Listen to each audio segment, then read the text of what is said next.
So I think it's important for me to say that I'm pot committed. I've pre-ordered Forspoken on PC, and honestly, I don't regret it. I'm really excited for this game, and I have been for a long time. Forspoken is from the remnants of the Final Fantasy 15 team, and despite my personal issues with Final Fantasy 15, and if you don't know what they are, they're not deep or troubling. I just felt like it was a story that was delivered in so many different parts.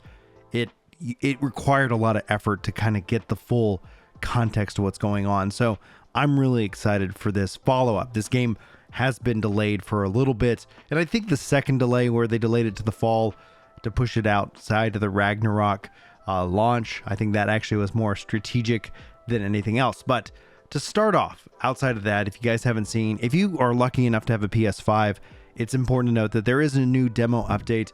You're going to have button mapping functionality. Locking on enemies that move off screen will remain there a little bit longer. Certain text sizes have been adjusted, and also various other technical issues have been fixed. So for those of you out there who are still on the fence, you can go actually play the demo updated on the PS5 and get a better feel for it. But the rest of this video is going to kind of focus in on should you buy, from somebody who has already decided to purchase, not trying to sway you in any way, but literally get you all the information that's online, and hopefully in this nice little neat package. And that's why I think it's important that we open up this video with the system requirements. This is a beastly system. This is a beastly game when it comes down to it. It's for PS5 and it's for PC. Those are the platforms it's launching on. And while I'm going to focus in on the PC system requirements here, it's important to note this is the first PC game to actually fully integrate Microsoft's Direct Storage feature. This is going to allow for much faster loading times on SSDs, and I think that's going to be really important. It's going to be interesting to see because they also released a bevy of awesome features that are coming for the PC version, but I'll go over those in just a second. Let's hit the high notes when it comes down to this. There's the minimum, the recommended, and the ultra. When we look at just the memory size, 16 gigs for the minimum, 24 for the recommended, 32 for the ultra. For the hard drive space, 150 gigs across the board. Now, when they talk about the video cards, I'm just going to use the NVIDIA specs here, but you can see all of them on screen. You want to have a 1060 with 6 gigs of RAM, and at 720p, you can run the game at 30 frames per second. I mean, that is not necessarily probably the best way of experiencing this game. At a NVIDIA GeForce RTX 3070 with 8 gigs of VRAM, you can do 1440p at 30 frames a second. Your ultra settings, you're looking at a 4080 with 16 gigs of VRAM, and that's going to put you at 1260 at 60. So I hope that I have I'm lucky enough to have a 3080. I really hope that I can at least run this at 1080p at 60 frames.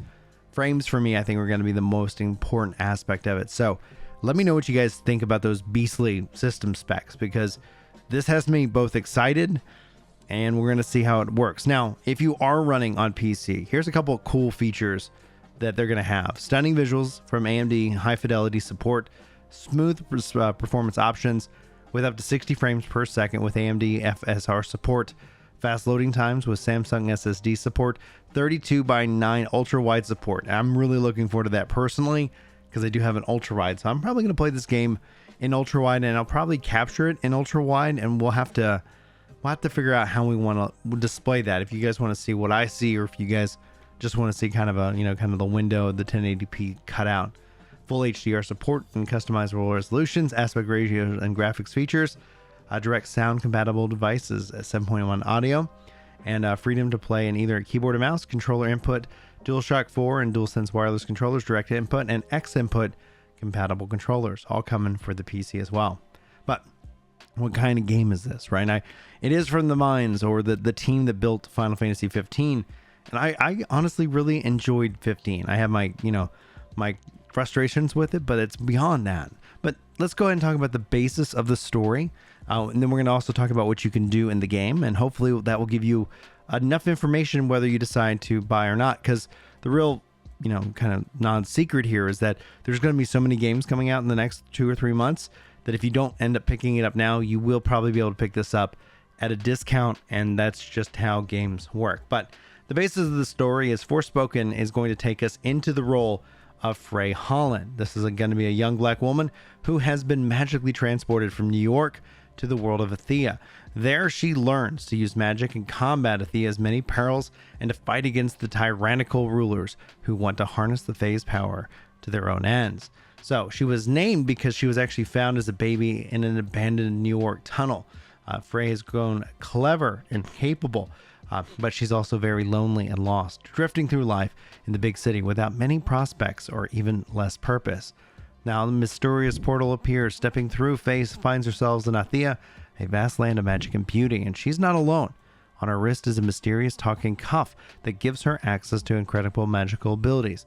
Naturally, Frey's scared, confused, and even a little angry about being so unceremoniously deposited into this new world, especially since she can quickly discover that it is full of things that want to kill her. Now, as for all its beauty, Athea is a savage and dangerous place.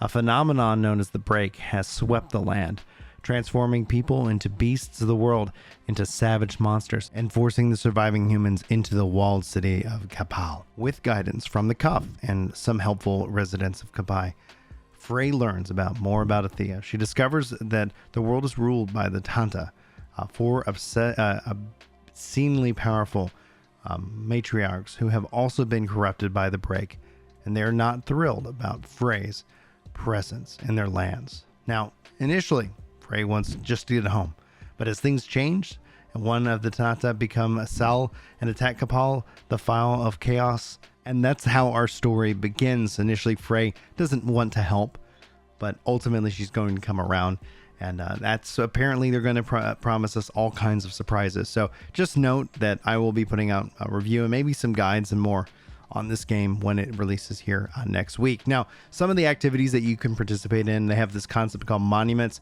Cleansing these corrupted monuments around the world will give Faye permanent stat boosts. And of course, you're getting them isn't always going to be easy, and it's going to test your parkour skills. The Fount of Blessing, if you hear a resonance, then look around because you're probably near one of the special fountains. They give you an entirely new spells, though they're not always simple to find. They have a concept called flashbacks. These send Frey back in time when the Break first affected the world. Each one presents a different challenge. For example, defeating citizens in a set time, defeating hordes of enemies, and defending citizens, not defeating them, reaching the destination quickly. You can replay them from the map to get better results and better rewards. The Locked Labyrinths, these are hidden underground dungeons that are full of monsters and loot. They'll force you to use your magic and parkour creatively to overcome the many dangers and earn their rewards. They also have photo spots that take photographies of Athea's most stunning sights for the peoples trapped in the city, and learn a new photo mode featured in your own snaps in the process. Various combat challenges take on the uber powerful beasts that roam Athea.